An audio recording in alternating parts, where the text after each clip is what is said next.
Ahora estamos comenzando la octava fase de nuestra peregrinación, que tratará sobre la primera parte de Romanos capítulo 6. En la sesión anterior estuvimos viendo la segunda parte de Romanos capítulo 5 y una comparación bastante complicada entre Adán y Jesús, y no voy a intentar resumirla, pues es demasiado complicado. Pero vamos a pasar ahora a algo que es un poco más simple, pero muy drástico. Y está en Romanos capítulo 6, es uno de mis capítulos favoritos de la Biblia. He estudiado este capítulo por mucho tiempo. Pero hay mucho más que es nuevo. Cada vez que lo leo encuentro algo nuevo que no sabía antes. Ahora, el título para esta fase de nuestro viaje es la solución de Dios para el viejo hombre, la ejecución. Dios no tiene un plan B para el hombre viejo. No piensa enviarlo a la iglesia ni a estudios bíblicos o enseñarle a memorizar las escrituras. Lo ha sentenciado a muerte y sin prórroga. No hay alternativa. Como ven, ya hemos tratado con el perdón de nuestros pecados pasados. Eso fue en Romanos capítulo 3. Y es maravilloso, pero necesitamos algo más. De nuevo, volveré a mi propia niñez por unos momentos cuando yo estaba en la iglesia anglicana, con quienes tengo una deuda de gratitud. En la iglesia anglicana en ese tiempo, puede ser que sea diferente hoy en la iglesia episcopal, pero cada domingo alrededor de las 11 decíamos la confesión general. Yo recuerdo esas palabras, nunca se me van a olvidar: perdónanos que somos miserables pecadores, etc. Bueno, cada vez que lo decíamos ciertamente reconocía que era un pecador, pero no siempre me sentía un miserable acerca de eso. Y mi actitud era: si la religión solo puede hacerme sentir que soy un miserable pecador, entonces yo puedo ser un pecador sin religión y no ser tan miserable.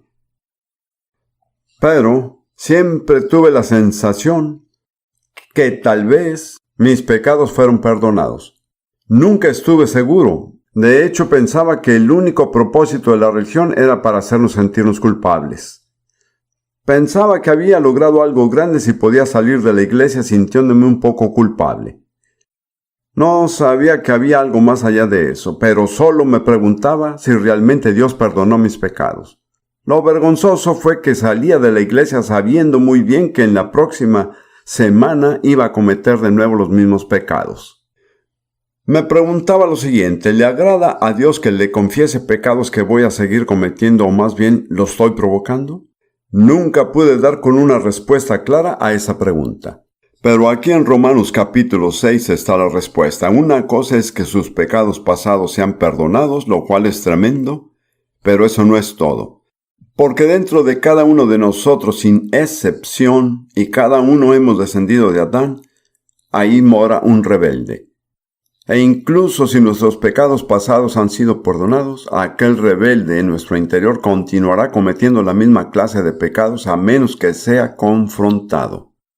Es un hecho significativo de la historia que Adán nunca tuvo hijos, hasta que se hizo un rebelde. Y así cada descendiente de Adán nace de la rebeldía. Todos tenemos un rebelde adentro. Algunas veces puede sobresalir más que otras. Se le puede ver con toda nuestra actitud y acción. A veces está muy ocultado. Puede ser muy religioso, muy educado, muy agradable, pero sigue siendo en el fondo un rebelde total. Dios no hará las paces con aquel rebelde. Lo ha sentenciado a muerte. La buena noticia es que he aquí la misericordia de Dios. La ejecución se dio hace más de 19 siglos, cuando Jesús murió en la cruz. Esa es la salida. Esa es la solución. Pero por un momento vamos a ver lo que dice la Biblia sobre esta naturaleza de Adán en cada uno de nosotros.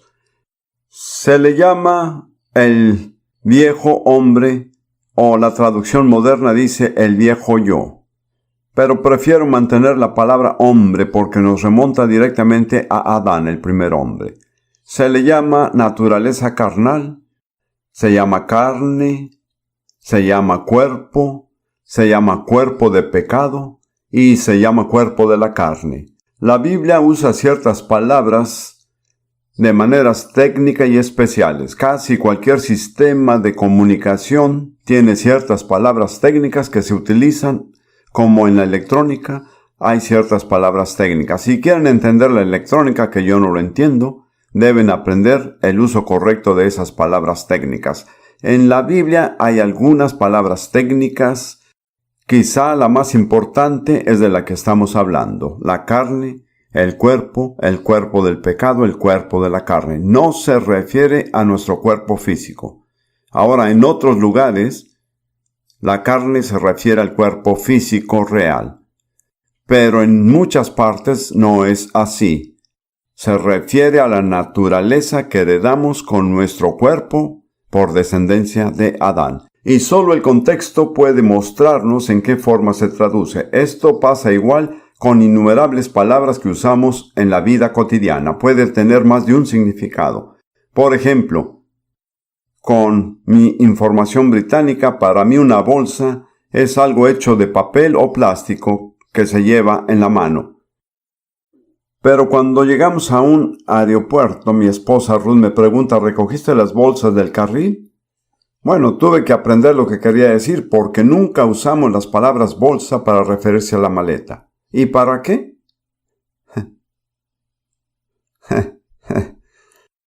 Así que ese es solo un ejemplo simple, pero cuando mi esposa dice bolsa, me pregunto: ¿se refiere a algo hecho de papel o plástico o a la maleta? Solo el contexto me lo indica. Es un ejemplo muy simple y hay innumerables casos así en los idiomas. Nos adaptamos a pensar en términos del contexto. Permítanme rápidamente repasar unas cuantas partes con ustedes. Por ejemplo, la carne. Encontrarán que se usó varias veces en Romanos capítulo 7, versículo 5, porque mientras estábamos en la carne. No significa mientras estamos vivos en este cuerpo, significa antes de llegar a conocer al Señor y de haber tenido una experiencia transformadora. Romanos capítulo 7, versículo 18. Y yo sé que en mí, esto es, en mi carne, no mora el bien. Versículo 25. Gracias doy a Dios por Jesucristo Señor nuestro, así que yo mismo con la mente sirvo a la ley de Dios, mas con la carne a la ley del pecado. En ninguna de esas partes se refiere al cuerpo físico. Habla de la vieja naturaleza de Adán. Y luego con la palabra cuerpo, en Romanos capítulo 8, versículo 10. Pero si Cristo está en vosotros, el cuerpo en verdad está muerto a causa del pecado, mas el espíritu vive a causa de la justicia. Cuando Cristo viene a nosotros, en realidad no morimos físicamente, sino que el viejo cuerpo de pecado, la vieja naturaleza de Adán, es condenada a muerte. ¿Lo ven? Y luego el cuerpo del pecado en Romanos 6, versículo 6. Sabiendo esto, que nuestro viejo hombre, voy a usar el hombre viejo en todo tiempo, fue crucificado juntamente con él, para que el cuerpo del pecado sea destruido. Bueno, cuando uno es salvo no deja de tener un cuerpo, lo saben perfectamente bien. Pero el cuerpo del pecado queda fuera de acción, se vuelve incapaz de funcionar desde ese instante. De eso se trata. Y luego en Colosenses capítulo 2, versículo 11, habla del cuerpo de la carne. Solo para dejar esto en claro, pienso que muchos leen la Biblia sin una comprensión clara de lo que se está diciendo. En Colosenses 2, versículo 11, en él, en Jesús, también fuisteis circuncidados con circuncisión no hecha a mano, al echar de vosotros el cuerpo pecaminoso carnal, en la circuncisión de Cristo. Bien, nuestro cuerpo físico no desaparece con esta experiencia, pero el cuerpo de la carne, la naturaleza rebelde, es terminada. Se acaba la función del Adán viejo.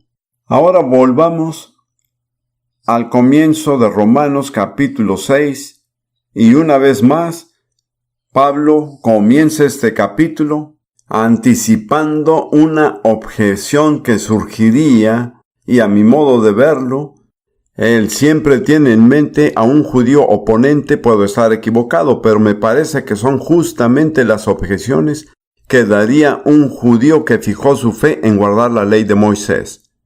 Como verán al final del capítulo 5, versículo 20, mas cuando el pecado abundó, sobreabundó la gracia, de modo que cuando más pecado surgía y se manifestaba, mayor era la gracia de Dios. Ahora, la objeción que él imagina está al comienzo del capítulo 6, y tengan en cuenta que las divisiones por capítulos no estaban en el texto original, sino que fueron añadidas por los traductores, no son inviolables. ¿Qué pues diremos? ¿Perseveraremos en el pecado para que la gracia abunde? Está basado en el capítulo 5, versículo 20. Dice que donde el pecado aumentó, la gracia abundó aún más. Así que un objetor diría, qué bien. Sí, ese es el camino. Mientras más pecamos, más gracia tendremos. La manera de mantenerse en gracia es seguir pecando. Esa es la objeción. Ahora, a Pablo se le ocurre, ¿cuál es la primera frase del versículo 2? En ninguna manera. Así es. Porque los que hemos muerto al pecado, ¿cómo viviremos aún en él? A la esencia de lo que Pablo está diciendo es que si uno habla de esa manera, no comprende cómo opera la gracia de Dios. Porque la gracia de Dios no nos deja vivos en el pecado. Cuando entramos en la gracia de Dios, se presenta una experiencia dramática. Nos volvemos muertos al pecado para vivir la justicia en la gracia de Dios. Así que Pablo está diciendo que existe una contradicción en los términos al hablar de estar bajo la gracia de Dios y vivir en pecado. Dios no da gracia a las personas que viven en pecado. La condición con la que recibimos la gracia de Dios es que dejemos de vivir en el pecado. Esto es extremadamente importante, porque según mi observación, que es falible, hay multitudes de cristianos que hablan de la gracia de Dios, pero no entienden lo que significa estar en la gracia de Dios. No se puede vivir en el pecado y estar en la gracia de Dios. Son dos alternativas mutuamente excluyentes. Si están en la gracia de Dios, no están viviendo en pecado. Si están viviendo en pecado, no están en la gracia de Dios. Así que deben elegir. Miren, no quiero parecer que tengo algo en contra de las personas que llaman a su iglesia gracia tal o cual, pero mi observación es que muchas personas asociadas con tales iglesias no han comenzado a comprender lo que implica la gracia de Dios. Escuchen, la gracia es gratis, pero no es barata. Hay condiciones esenciales y radicales asociadas con la gracia de Dios. Y si no cumplen con esas condiciones, no hablen de estar en la gracia de Dios. Se están engañando. Muy probablemente usted es la única persona que se engaña. Muy bien. Ahora, Pablo respalda esto con un argumento del significado del bautismo cristiano.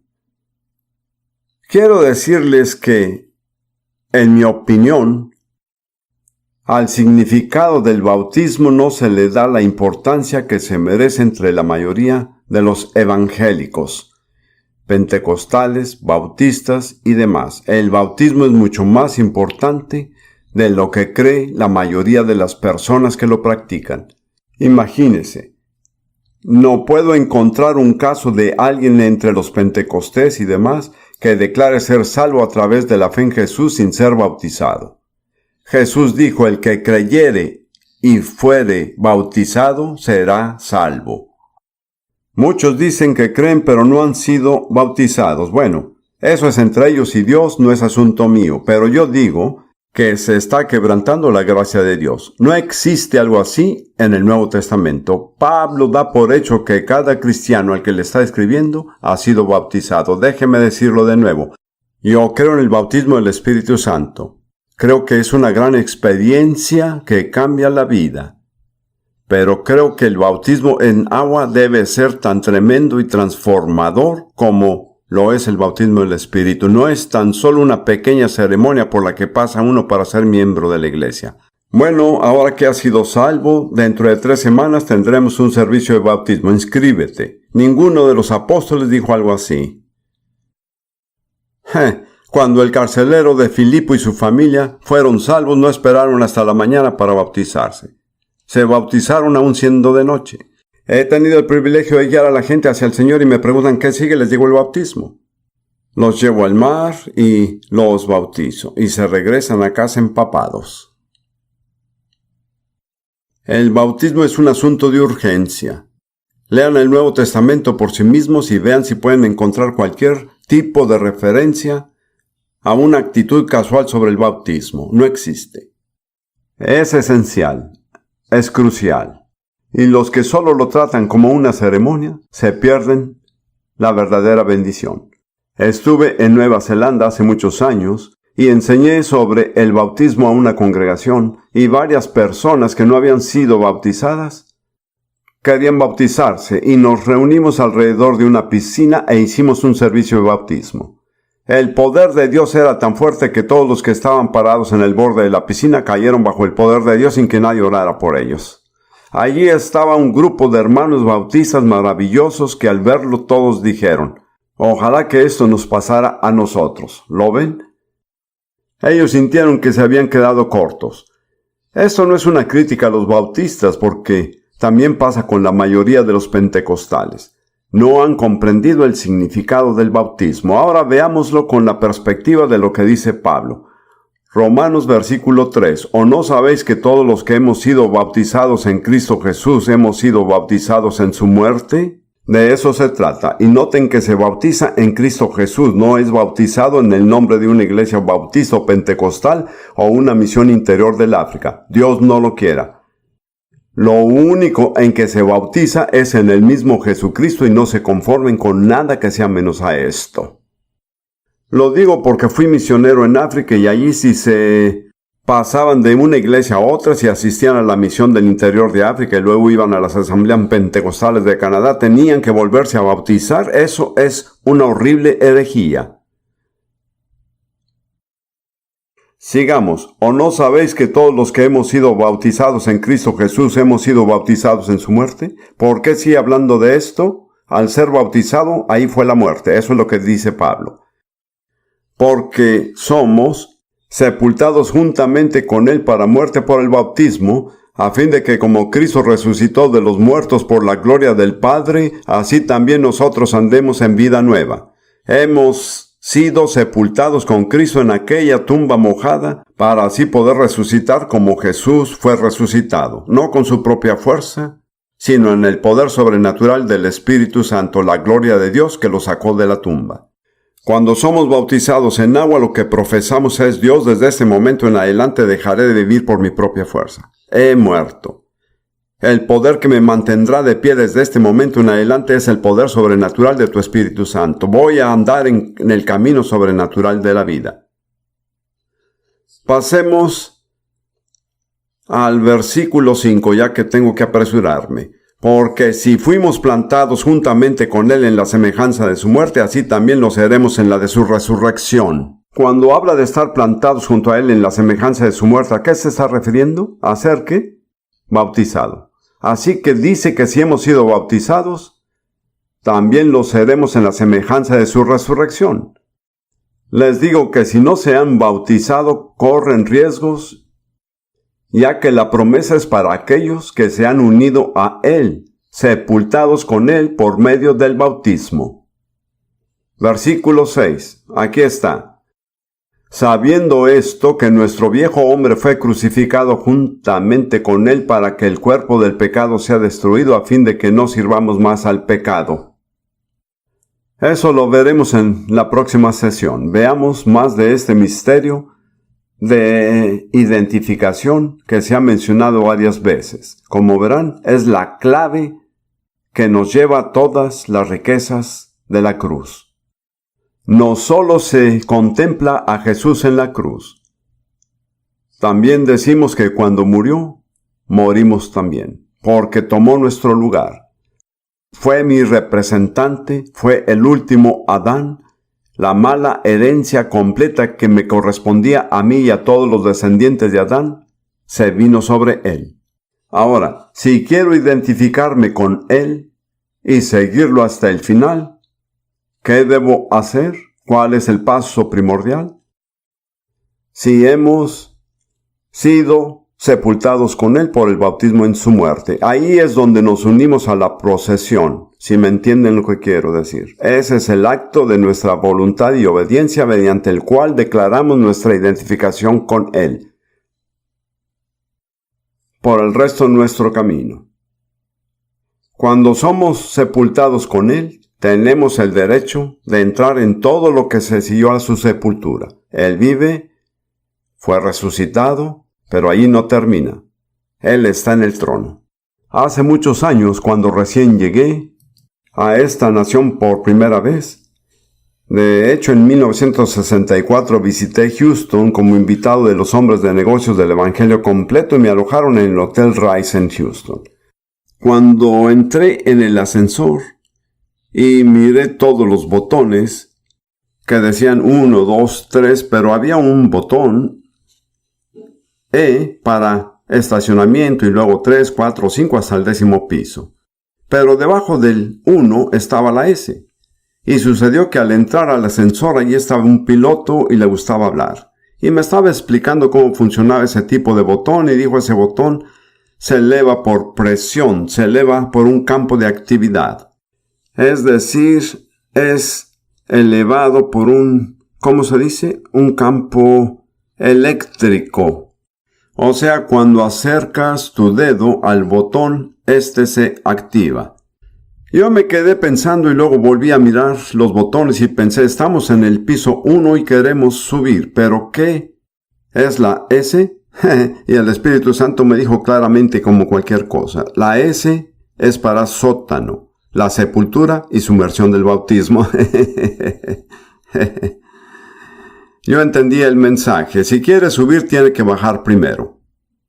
Cuando usted baja al sótano, entonces uno puede decidir a qué piso quiere subir, cualquier piso que sea. Esto lo comenté en una reunión de hombres de negocios y el hermano Sherman McCurdy, quien era el presidente en ese tiempo, se me acercó y dije, ¿sabes? Uno decide a qué piso quiere uno ir, si es al 10, al 10.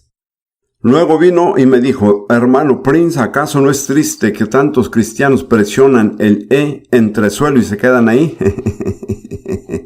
Pero ven la analogía. El ascensor es Jesús. Tenemos que bajar a la S, que es el sótano, la sepultura, el bautismo. Y después de eso tenemos derecho a subir a cualquier piso que el ascensor nos lleve. Esto es en Cristo, ¿lo ven? Ese es el camino hacia arriba. Es la identificación. Pero la clave es el bautismo. Así lo entiendo yo. Mi objetivo es enseñar lo que dice la Biblia y es muy difícil. Muy, muy difícil. Cuando me propuse hacerlo, descubrí que tenía todo tipo de prejuicios. Todo tipo de ideas heredadas de mi trasfondo cristiano, muchas de las cuales no venían de las Escrituras. Hay quienes dicen, yo solo enseño la Biblia. Hermano, eso es muy difícil. No creo que lo haya logrado, pero sigo esforzándome. Y cuando veo lo que dice la Biblia, me vienen estos resultados. Me recuerda a otra anécdota que me gustaría contársela. Durante el periodo antes de la Segunda Guerra Mundial, el Tratado de Versalles prohibió a los alemanes que se rearmasen. No se les permitía construir fábricas de armamento, pero cuando Hitler asumió el mando rápidamente comenzó a rearmar a Alemania. Así que tenían todo tipo de fábricas que aparentaban construir carriolas para bebés, pero en realidad construían cosas distintas. Pero había un hombre que trabajaba en una de esas fábricas para construir carriolas de bebés y su esposa quedó embarazada. Se decidió a pedir a sus compañeros en diferentes áreas de la fábrica que cada uno robara una parte y se la llevara para construir una carriola de bebé. Bueno, uno de sus amigos lo encontró caminando por la calle con aspecto bastante desconcertado y le preguntó ¿qué pasa? Él contestó, he armado las partes ya 2 veces y cada vez termino con una ametralladora. Para mí, así es como es la Biblia. Cuando se unen las partes saldrá lo que Dios intentaba hacer. No se puede hacer una carriola de bebé con ametralladoras. Muy bien. Aquí tenemos la verdad. Busquemos un momento en Colosenses capítulo 2 solo para hacer hincapié. Colosenses capítulo 2, versículo 11. Bueno, todo está en Él. Comenzamos en el versículo 10. Y vosotros estáis completos en Él, que es la cabeza de todo principado y potestad, y nosotros tenemos esa autoridad también. En Él también fuisteis circuncidados con circuncisión no hecha a mano, al echar de vosotros el cuerpo pecaminoso carnal en la circuncisión de Cristo. ¿Lo ven? No se trata de eliminar el cuerpo físico, sino que es deshacerse de aquel Adán viejo y rebelde que nos ha dominado durante mucho tiempo. Luego, en el versículo 12, sepultados con Él en el bautismo. Ese es el punto clave de la unión con Jesús. Déjenme decirles algo, en países no cristianos, a la gente realmente no le importa mucho si uno se declara creyente de Jesús. Pero sale uno y se bautiza y todo el mundo se alborota. ¿Y quién crea el alboroto? Satanás, porque sabe que ese es el instante en el que está uno fuera de su alcance. Uno pasó por las aguas. Leamos solo esto porque tenemos que acabar. Sepultados con Él en el bautismo, en el cual fuisteis también resucitados con Él mediante la fe en el poder de Dios que le levantó de los muertos. Ahora, volviendo a Romanos capítulo 6, Pablo dice, ¿no recuerdas que fuiste bautizado? ¿No sabes lo que eso significa? Fuiste sepultado con Él y tu vida anterior se ha terminado. Entonces ya no puedes hablar de vivir más en el pecado cuando has sido bautizado. ¿Ven cómo se aplica? Bien, vamos a continuar. En nuestra sesión anterior comenzamos la fase octava de esta peregrinación, que es al principio de Romanos capítulo 6, y vimos la respuesta de Pablo a la sugerencia de que podríamos seguir viviendo en pecado para que la gracia abunde. Pablo eliminó esa posible objeción al decir que es imposible vivir en pecado y estar en la gracia de Dios, porque para estar en la gracia de Dios debemos identificarnos con Jesús en la muerte, sepultura y resurrección. Y cuando nos identificamos con Él en su muerte, ahí llega a su fin el pecado. Hemos muerto al pecado, así que es ilógico hablar de vivir en el pecado. La objeción del oponente imaginario está basada en un malentendido de lo que significa estar en la gracia de Dios. Uno tiene que identificarse con Jesús para estar en la gracia de Dios. Debe pasar con Él por la muerte y de ahí a la resurrección. La muerte es una muerte al pecado. A partir de ese momento no es bíblico ni lógico hablar de vivir en el pecado. Así que vimos por un tiempo el trato de Dios con lo que se llama el viejo hombre, la carne, el cuerpo del pecado, el cuerpo de la carne. Todas esas son frases diferentes que se usan para describir no al cuerpo físico, sino a la antigua naturaleza adánica que se ha heredado de Adán. Cada uno de nosotros tiene dentro de sí a un rebelde por naturaleza, incluso el bebé más dulce. Esa linda hijita suya que tiene solo 2 años, dentro de ella hay un rebelde. Eso lo he notado con los niños. Especialmente las niñas, he creado 9, así que tengo un poco de experiencia. Para los 2 años, algo se manifiesta. Veo que estoy acertado en mi comentario. Por ejemplo, si le dicen, ven conmigo, cariño, ella te mira directamente a los ojos, se da vuelta y se va a otra parte.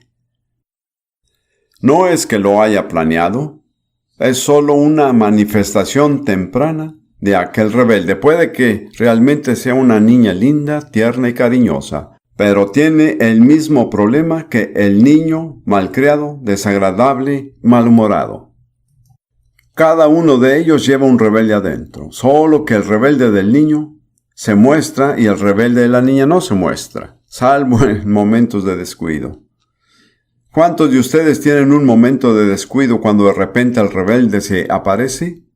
Bien, ahora quiero profundizar un poco más en este tema porque veo que en muchos casos donde se predica el Evangelio, la salvación se presenta como una salida del pecado, al perdón y a la nueva vida. Pero en muchos casos, nada se hace con el rebelde. Se le permite esconderse bajo un barniz de religión y lenguaje religioso. Se nos dice con este lenguaje que hay 40 o 50 millones que dicen haber nacido de nuevo. Si realmente hubiera 40 o 50 millones de cristianos que hayan nacido de nuevo en este país, sería un país totalmente diferente de lo que es. Se agarraron bien del lenguaje y puede que sean sinceros. Escuché a una personalidad bien conocida del mundo del espectáculo, cuyo nombre deben conocer, y hace años dio su testimonio. Ella dijo, cuando era niña, yo recibí a Jesús como mi Salvador, pero pasaron muchos años antes de confesarlo como Señor. Me quedé pensando y me pareció que no tenía sentido, porque Pablo dice en Romanos 10:10 que si uno quiere ser salvo, tiene que confesar con su boca que Jesús es Señor y creer en su corazón que Dios le resucitó de los muertos. No hay salvación en la que no se reconozca el señorío de Jesús. Esa sería una salvación falsa. Charles Finney tuvo mucho que decir sobre las conversiones falsas. Se los recomiendo si nunca lo han leído. Podría resultarles útil. Tengo que decir francamente que pienso que hay una gran cantidad de conversiones falsas en el supuesto mundo protestante, carismático y episcopal de hoy. Estuve en la nación de Ghana. Es un país hermoso con una gente encantadora. Fui con 2 compañeros de trabajo y también con mi esposa. Uno era un árabe palestino que llegó a conocer al Señor aquí en los Estados Unidos. El otro era un joven nacido en Marruecos, musulmán desde que nació, pero que milagrosamente conoció a Jesús mientras viajaba por Europa. Así que un domingo por la mañana, cuando no teníamos nuestra conferencia, Rudy y yo nos quedamos a descansar, pero este joven musulmán, ex musulmán árabe, maravillosamente convertido y una de las personas más dulces, fue y predicó en una iglesia pentecostal. Cuando regresó, le pregunté de qué predicaste. Él contestó, prediqué sobre no hacer obras. Le pregunté qué quisiste decir con eso. Me dijo, prediqué sobre el hecho de que no se pueden hacer obras para ser salvo. Eres salvo por gracia, no por obras. Y dijo, al final de la reunión les pregunté si había alguien que quisiera ser salvo y quienes habían confiado en las obras y no en la gracia. Y dijo, para mi asombro, toda la iglesia se puso de pie. Y dijo, pensé que había un error y volví y les expliqué con mucho cuidado lo que quise decir. Y les pregunté, ¿cuántos creen que necesitan confiar en la gracia? Toda la iglesia se levantó de nuevo. No estoy diciendo que ellos no eran salvos. Creo que muchos de ellos no lo eran.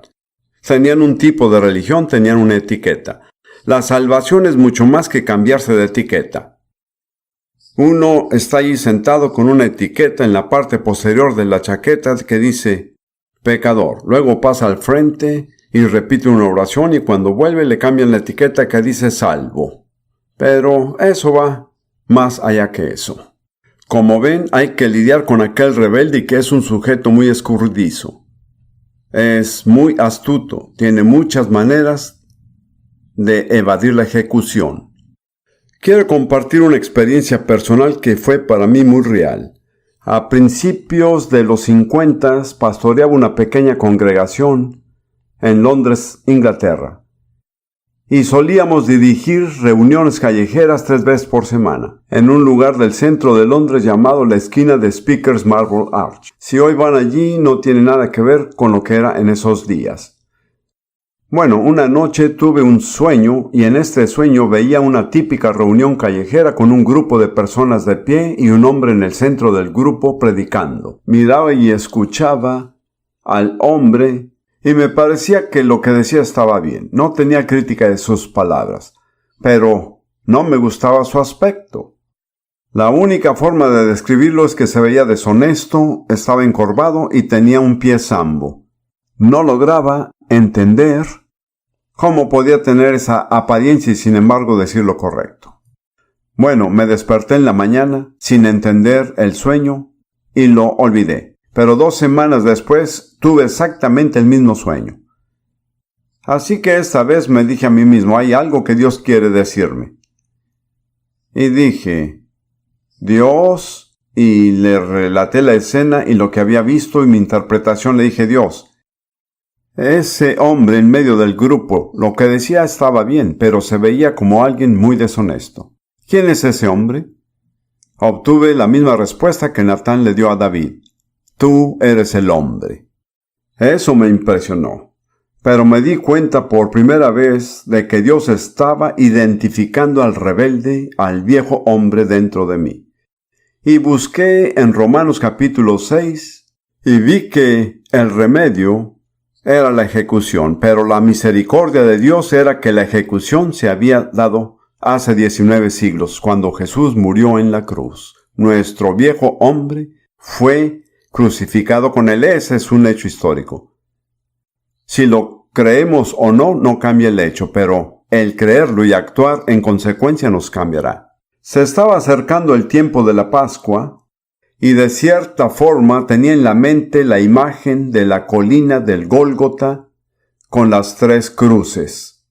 Pero la cruz de en medio era más alta que las otras 2. Y entendí que esa era la cruz en la cual Jesús sería crucificado. Entonces el Espíritu Santo me dijo, ¿para quién se hizo la cruz de en medio? Y fue como si dijera, piénsalo bien antes de responder. Así que me detuve y pensé, y dije, fue hecha para Barrabás. Así es, me dijo, como verán estaba allí esperando a Barrabás. Entonces el Espíritu Santo me dijo, pero Jesús tomó el lugar de Barrabás. Afirmé que sí. Luego me dijo, pero pensé que Jesús había tomado tu lugar. También lo afirmé. Luego me dijo, entonces eres Barrabás.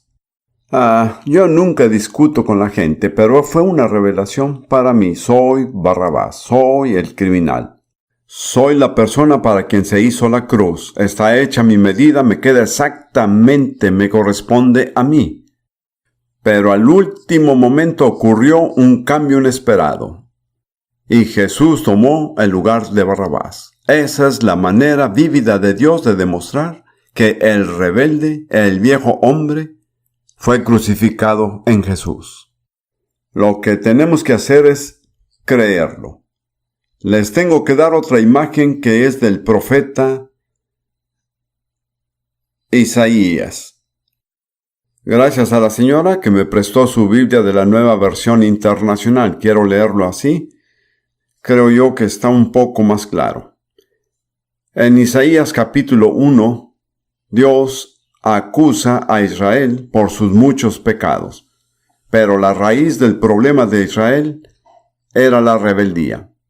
Así es como se describe en Isaías capítulo 1, versículos 5 y 6. ¿Para qué recibir más golpes? ¿Para qué insistir en la rebelión? ¿Vieron cuál fue el problema? La rebeldía. Toda su cabeza está herida, todo su corazón está enfermo. Desde la planta del pie hasta la coronilla no les queda nada sano. Todo en ellos es heridas, moretones y llagas abiertas, ni curadas ni vendadas. Dios me mostró que así es como lidió con la rebeldía. Así es el final de la rebeldía. Y entonces vi que también es una imagen muy vívida de Jesús mientras colgaba en la cruz. Él cumplió exactamente esa profecía. Leamos esto de nuevo. Toda su cabeza está herida, de innumerables formas distintas, las espinas presionadas, golpes en la cara, la barba arrancada. Todo su corazón está enfermo. Murió de un corazón destrozado. Desde la planta del pie hasta la coronilla no les queda nada sano. Todo en ellos es heridas, moretones y llagas abiertas, que no les han sido curadas ni vendadas. Esa es la imagen más exacta que se puede dar en tan pocas palabras del aspecto de Jesús en la cruz. ¿Qué nos está diciendo Dios a través del profeta? Que el rebelde fue castigado en Jesús. Jesús soportó el castigo de los rebeldes porque el pecado de Israel, la raíz del problema, aún entre tanta religión, era la rebeldía. Y más adelante, en Isaías 52, versículo 13, está la desfiguración de Jesús como sacrificio. En Isaías 52, versículos 13 y 14, He aquí que mi siervo será prosperado, será engrandecido y exaltado y será puesto muy en alto. Y Pablo cita esta escritura en Filipenses 2, donde dice que Dios también le exaltó hasta lo sumo. Se refiere a ese versículo. Y luego continúa, como se asombraron de ti muchos, de tal manera fue desfigurado de los hombres su parecer, y su hermosura más que la de los hijos de los hombres. Como ven, se encuentran tantos cuadros bonitos de Jesús en la cruz, tal vez con un poco de sangre goteando de las manos o una herida en el costado. Eso ni siquiera alcanza a mostrar cómo fue. Tomen en cuenta todo lo que le pasó hasta este punto. No había ni una parte sana en su cuerpo. ¿Por qué? Tenía que ser así. Fue la manifestación de la rebeldía. Todo eso nos correspondía a ustedes y a mí, pero en la infinita misericordia de Dios se permitió un cambio. Jesús tomó el lugar de Barrabás y también tomó su lugar y tomó mi lugar. Continuando en Isaías 53, que es la gran imagen del siervo sufriente, pero realmente se presenta en Isaías 52, 13 y siguientes. Vaya al versículo 6, que es el versículo central de toda la segunda parte de Isaías. No voy a meterme en numerología, pero numéricamente Isaías 53, 6 es exactamente el centro de los 27 capítulos finales de Isaías. Como saben, Isaías está dividido como los libros de la Biblia, 39 capítulos y luego 27 capítulos. Los 27 capítulos realmente son el Evangelio profético. Si los recorren, y no tengo tiempo para hacerlo, si los recorrieran, Isaías 53:6 es el versículo de en medio, en la mitad del capítulo. Es la clave de todo, y dice, todos nosotros nos descarriamos como ovejas. Cada cual se apartó por su camino. ¿Qué es esto en una palabra? Rebeldía. ¿Cuál es el pecado en común de toda la humanidad? Rebeldía, así es. Mas Jehová cargó en él el pecado de todos nosotros. La palabra iniquidad en hebreo es abón. Significa rebelión y castigo por la rebeldía y todas las malas consecuencias de la rebelión. En la cruz, Jesús, como nuestro sustituto, el último Adán, se hizo rebelde sin rebeldía y soportó todas las malas consecuencias por ella. Este es uno de mis favoritos temas. No es adecuado, pero déjeme decirles la clave. Hubo un intercambio y aquí está la puerta a la casa del tesoro de Dios. Si puede entender esto. Lo que sucedió en la cruz fue que Jesús se identificó con nuestra rebelión y este es el intercambio. Todo el mal debido a nuestra rebeldía vino sobre Jesús. para que todo lo bueno, debido a su perfecta obediencia, pudiera ser puesto en nosotros. Y sea como se mire, este intercambio fue total, fue castigado para que pudiéramos ser perdonados, fue herido para que podamos ser sanados. Tomó nuestro pecado para recibir su justicia, murió nuestra muerte para compartir su vida, recibió la maldición para que recibamos la bendición, soportó nuestra pobreza para compartir su abundancia, llevó nuestra vergüenza para obtener su gloria, aguantó el rechazo para tener su aceptación. No nos podemos prolongar, pero si pueden ver la imagen del rebelde allí en la cruz y entiendan que ustedes son el rebelde, pero Jesús tomó su lugar.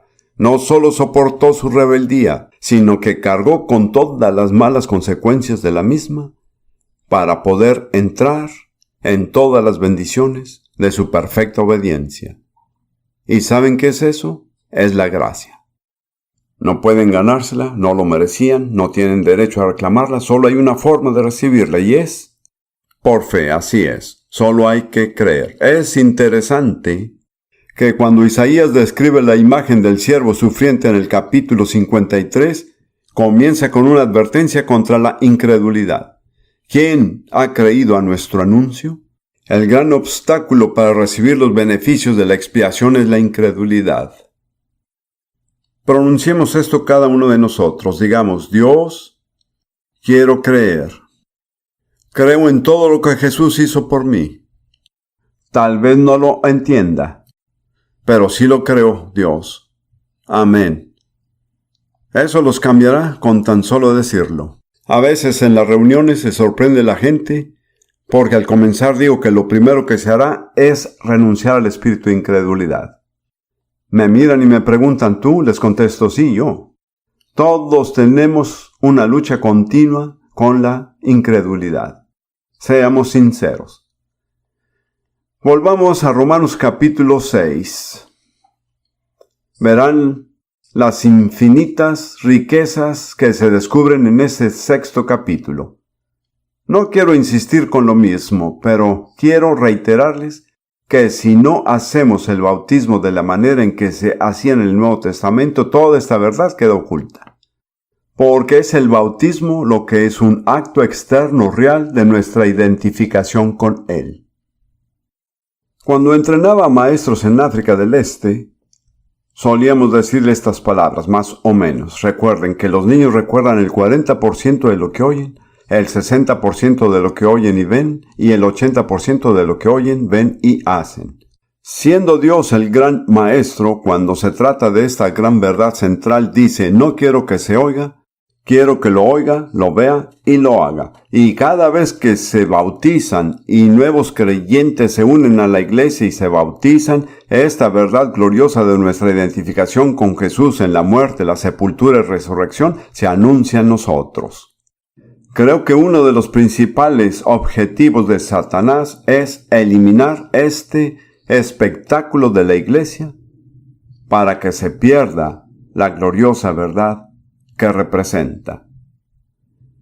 Regresemos a las palabras de Pablo.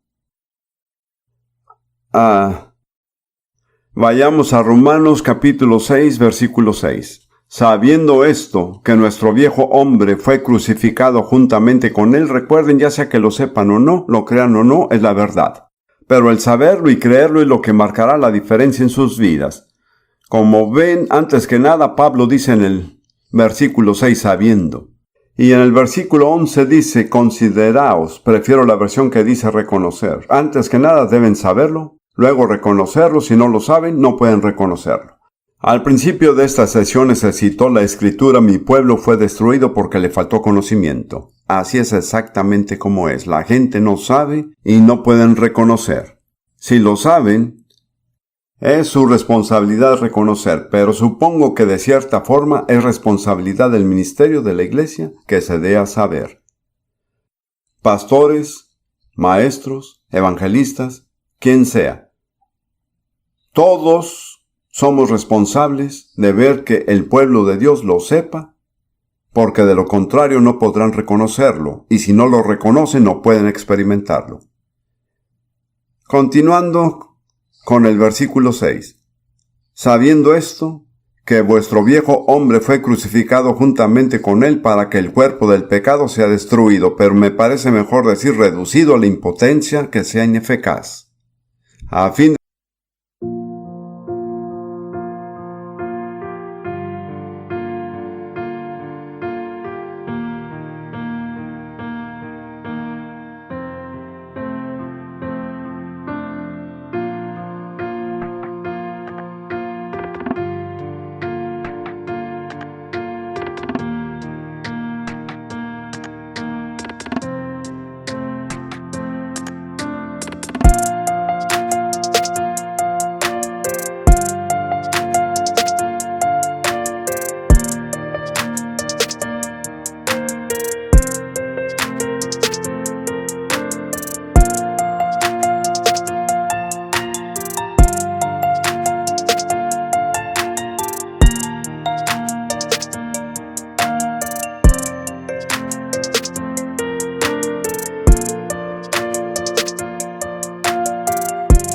de que no sirvamos más al pecado. Sus pecados del pasado pueden ser perdonados y seguir siendo esclavo del pecado. El viejo hombre no ha sido enfrentado, porque el que ha muerto ha sido justificado del pecado. No sé por qué a veces se usa la palabra libertado, pero justificado es la idea correcta. Cuando uno muere, queda justificado contra el pecado. ¿Sabe por qué? Porque cuando la ley los lleva a la muerte, lo último que puede hacerles.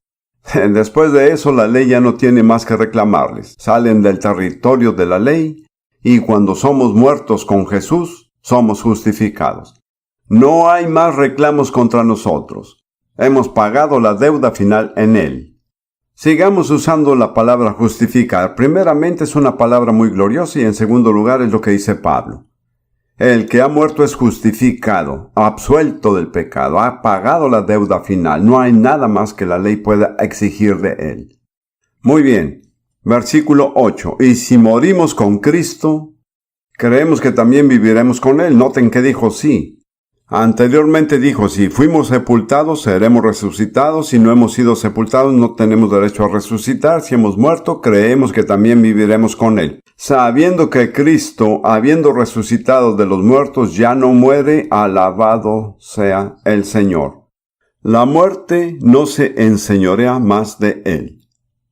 Porque en cuanto murió, al pecado murió una vez por todas. Mas en cuanto vive, para Dios vive. Tengan en cuenta que fuimos identificados, morimos al pecado una vez y para siempre. Después de eso, la vida que vivimos, la vivimos para Dios. Esa es la transición. Y luego Pablo termina con así también, es decir, exactamente como sucedió con Jesús. Vosotros consideraos muertos al pecado, pero vivos para Dios en Cristo Jesús. Se lo he pedido a la gente muchas veces, que tomen un tiempo para considerar lo que significa la frase muerto al pecado. Siempre me imagino a un hombre horrible que hace todo aquello que las personas religiosas no hacen. Maldice, bebe whisky, fuma, mira pornografía en la televisión. Es una bestia, un mal hombre. Su esposa es creyente y sus hijos también lo son y los hace pasar un tiempo miserable. Los maldice, se enoja con ellos. Y un domingo por la noche se van de puntitas a la iglesia evangélica local y lo dejan sentado en su silla fumando su cigarro, bebiendo whisky y viendo algo que no debe mirar en la televisión. Y esa noche tienen una reunión maravillosa, se llenan de euforia en el espíritu y vuelven todavía cantando coros, cuando entran y de repente recuerdan que los va a maldecir. Se quedan paralizados, pero no pasa nada. Entran de puntitas a la habitación, está sentado en la silla, el humo de su cigarro enroscándose en el aire, el whisky está intacto en la mesa, no está interesado en el programa de la televisión. ¿Saben qué pasó? Tuvo un ataque al corazón y murió. Él murió al pecado. ¿Lo ven? Vean lo que significa. El pecado no tiene más poder sobre él. El pecado ya no lo atrae más. Y el pecado ya no le produce ninguna reacción. Eso es lo que significa estar muerto al pecado. ¿No es así? No hay como dudar de ello. Un hombre muerto no se descontrola, no bebe whisky, no maldice, no puede hacer todas estas cosas, tampoco chismea. Así que usted y yo, por lo que Jesús ha hecho, debemos reconocer que estamos muertos al pecado.